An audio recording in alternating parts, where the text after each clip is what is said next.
tous, merci de votre fidélité sur Monaco Info. Je vous propose de découvrir les titres de votre journal.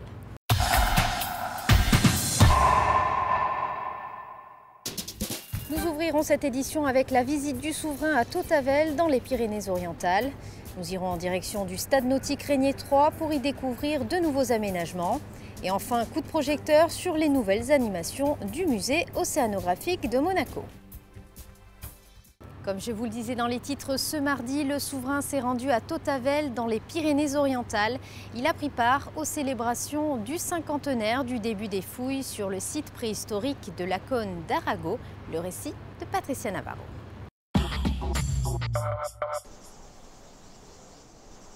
Le 1er avril 1964 était lancé un grand chantier de fouilles préhistoriques sur les hauteurs d'une petite commune des Pyrénées-Orientales. C'est ici, dans cette grotte située à Tautavel, que des découvertes majeures dans le domaine de la recherche préhistorique ont été effectuées par le couple de Lumley. Pour célébrer le cinquantenaire du lancement de ces fouilles, toute une année de célébration est organisée à Tautavel, avec pour point d'orgue la tenue d'une grande conférence et la venue du prince Albert II le mardi 12 juillet. Féru d'histoire, ami de longue date du professeur de Lumley, il s'était déjà rendu sur place à plusieurs reprises. C'est un site exceptionnel, car la Cône de l'Arago à Tautavel, en pays catalan, est un site qui contient des dépôts sédimentaires qui se sont accumulés dans la grotte pendant 600 000 années, entre 700 000 et 100 000 ans. Mais l'étude interdisciplinaire de ces dépôts, qui se sont accumulés pendant 600 000 années, permet de connaître, de comprendre, de reconstituer l'évolution morphologique et culturelle des hommes, des premiers hommes européens, des premiers catalans qui ont occupé la grotte. L'histoire de leur comportement de subsistance et leur mode de vie, et de pénétrer dans leur vie quotidienne. C'est une histoire extraordinaire. La Cône de l'Arago est une encyclopédie, un disque dur qui, si nous l'interrogeons convenablement, par des fouilles méthodiques très bien conduites, mais aussi par des analyses de laboratoire faisant appel aux technologies les plus modernes, permet de reconstituer le mode de vie des hommes préhistoriques. La journée du mardi 12 juillet n'a pas été choisie totalement au hasard dans le calendrier des célébrations du cinquantenaire du début du chantier des fouilles sur la Cône de l'Arago. Un autre anniversaire correspond à cette journée estivale, celui de la découverte, très importante, du crâne de l'homme de Tautavel, daté de 450 000 ans. Il est conservé au Centre européen de recherche préhistorique de Tautavel, voisin du musée de la préhistoire. C'est le musée de l'homme de Tautavel. Donc nous avons voulu dans ce musée reconstituer en quelque sorte la vie de l'homme de Tautavel, en tout cas montrer à notre public tout ce que nous connaissons de l'homme de Tautavel et le replacer dans le contexte général de la préhistoire en prenant des exemples si possible à côté. Donc on va retrouver à la fois les outils que fabriquaient les hommes de Tautavel, les animaux qu'il a pu chasser, découper, manger, crus puisqu'il ne connaissait pas le feu, et puis les restes de l'homme de Tautavel lui-même. Le site de Tautavel est l'un des gisements préhistoriques les plus importants au monde. Depuis 1964, plus de 600 000 pièces archéologiques y ont été mises au jour. Il s'agit pour la plupart d'ossements d'animaux tels que des rennes ou des bisons, des outils, mais aussi et surtout des restes humains fossiles, 148 au total, et qui permettent de reconstituer la morphologie des premiers habitants d'Europe. Cela a valu une très belle renommée au village de Tautavel et ses alentours. Tautavel, c'est d'abord et avant tout un terroir qui produit des vins extraordinaires depuis déjà très longtemps, mais surtout aujourd'hui, notre village est connu, reconnu et apprécié, je l'espère, par sa tradition préhistorique et surtout, je dirais, grâce à l'homme de Tautavel. La recherche préhistorique et la valorisation de la connaissance est pour nous un facteur majeur, déterminant. Et à partir de là, nous développons déjà depuis 30-35 ans une politique d'accueil, une politique d'hébergement, une politique touristique tout court qui est dirigée bien évidemment vers toutes les formes de tourisme comme on peut l'imaginer. La journée de célébration du cinquantenaire du lancement du chantier de fouilles de Tautavel s'est achevée par un très bel hommage rendu au couple de Lumley. Une statue les représentant a été dévoilée. Elle sera installée devant le musée de préhistoire de Tautavel. Son financement a été rendu possible grâce à la généreuse contribution du prince souverain. À quelques kilomètres de là, les fouilles vont se poursuivre dans la grotte de Tautavel. De jeunes équipes de chercheurs se relaient sur ce site dont une infime partie seulement a été explorée depuis les 50 dernières années. Les réserves archéologiques sont considérables et les lieux n'ont certainement pas encore révélé tous leurs trésors.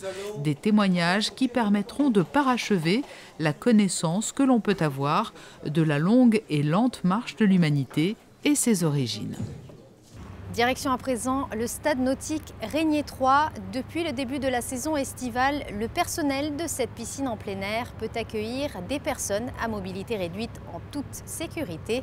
Retour sur ces nouveaux aménagements avec Alexandra Pani.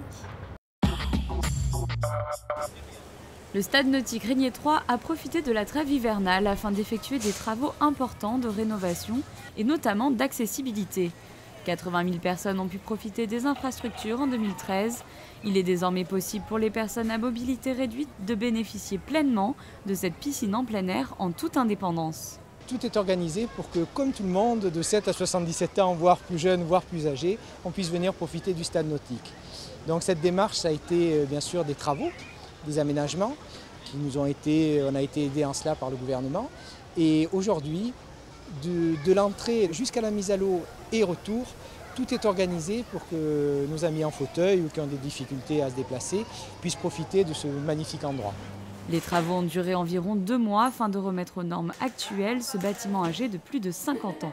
Les travaux ont été faits en 2 temps. On a commencé l'hiver dernier, donc pendant la saison de patinoire, pour pouvoir aménager tout l'aspect câblage technique, pour pouvoir avoir des boîtiers phonies.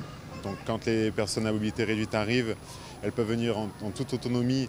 Directement, elles sonnent à l'interphone. Il y a un portail électrique qui s'ouvre automatiquement pour leur permettre d'accéder directement avec une rampe sur le bassin. Et par là, elles arrivent dans les vestiaires, elles passent par les pédiluves. Donc dans les pédiluves, c'est un passage obligé pour question d'hygiène. Et après, on a mis en place 2 accès motorisés pour descendre les 3 petites marches pour leur permettre d'accéder aux vestiaires et se changer. Outre les aménagements de structure, le stade nautique s'est doté d'un équipement spécial permettant la mise à l'eau en toute sécurité. Le public pourra bénéficier cette année de l'ensemble des infrastructures de la piscine jusqu'au 12 octobre.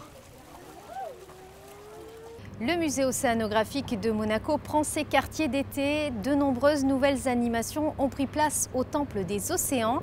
Le visiteur pourra ainsi se plonger dans un univers marin. Un reportage de Léa Bellante. Pour les vacances, le musée océanographique se met à l'heure d'été et vous propose de nombreuses nouvelles animations ludiques et pédagogiques. On en a sélectionné 3 pour vous, visite guidée. Donc avant de commencer l'animation et de vous présenter les espèces de ce bassin, je vais juste demander à Victor de m'accompagner, de venir ici et vous présenter la nourriture qui va être donnée aujourd'hui aux animaux. De la salade et des petits pois pour les herbivores, du poisson et des calamars pour les carnivores. Tous les animaux du musée sont nourris 1 fois par jour dans cet immense aquarium. 400 000 litres d'eau que se partagent 800 poissons. Plus de 70 espèces différentes cohabitent ensemble. Il est bien parce que là, des poissons et on peut s'amuser. J'aime bien voir les poissons, j'aime bien les animaux de la mer. Deuxième attraction et pas des moindres. Donc les animaux que vous observez ici, ce sont donc des piranhas à ventre rouge. Une trentaine de piranhas carnivores qui dévorent en quelques secondes un filet de poisson. Voici une autre des nouvelles attractions du musée. Le public peut chaque jour pendant l'été assister au nourrissage de ces grands prédateurs, arrivés il y a quelques semaines au musée. Troisième attraction plus pédagogique. Je vais vous faire découvrir un petit peu les mystères des coraux. Alors déjà, est-ce que vous savez ce que c'est le corail? Est-ce que vous avez une petite idée? Est-ce que pour vous c'est un animal ou un végétal? Dans la salle de la baleine, partez à la découverte des récifs coralliens. Grâce au simulateur Liquid Galaxy imaginé par Google, vous apprendrez tout sur les coraux, ces animaux mal connus du monde marin. C'est plus ludique, je pense que c'est un peu plus d'intérêt pour les enfants, ça peut peut-être soulever peut-être des futures passions. Voilà. On voit d'ailleurs les animateurs qui sont passionnés par ce qu'ils font et bon, puis espèrent transmettre cette même passion aux plus jeunes. Des milliers de visiteurs viennent chaque jour admirer les attractions du musée océanographique. Notez que l'exposition de requins est accessible toute l'année. En général, les personnes sont très intéressées. C'est vrai que les requins, ça fascine beaucoup les gens. Et les piranhas également. Hein. Ce sont des prédateurs, donc ça fascine beaucoup. Et ce qui est très important, c'est de faire comprendre aux gens ce que sont ces animaux et que ce ne sont pas forcément des animaux très agressifs envers l'homme. Voilà, le but, c'est vraiment de bien les connaître. On est en période de vacances scolaires, donc le but, c'est pas forcément de retourner à l'école. Donc c'est voilà, des cours de SVT assez simplifiés et surtout faire comprendre aux gens la vie en aquarium et notre passion évidemment. Pour vous sensibiliser à la beauté et à la fragilité du monde marin, vous pouvez retrouver toutes ces nouvelles animations jusqu'au 31 août au musée océanographique de Monaco. Et en bref, dans le reste de l'actualité monégasque, le ministre d'État a organisé son traditionnel cocktail ce lundi. Vous le voyez à l'image, plus de 200 personnalités de la principauté étaient conviées à la résidence. Et avant de refermer cette édition, faisons un point météo pour ces prochains jours. Jeudi, le soleil sera un peu hésitant avec des températures qui iront de 22 à 25 degrés. Vendredi, le temps sera plus ensoleillé que le jour précédent avec une maximale de 27 degrés. Samedi, un ciel à nouveau plus incertain avec une tendance orageuse dans la nuit.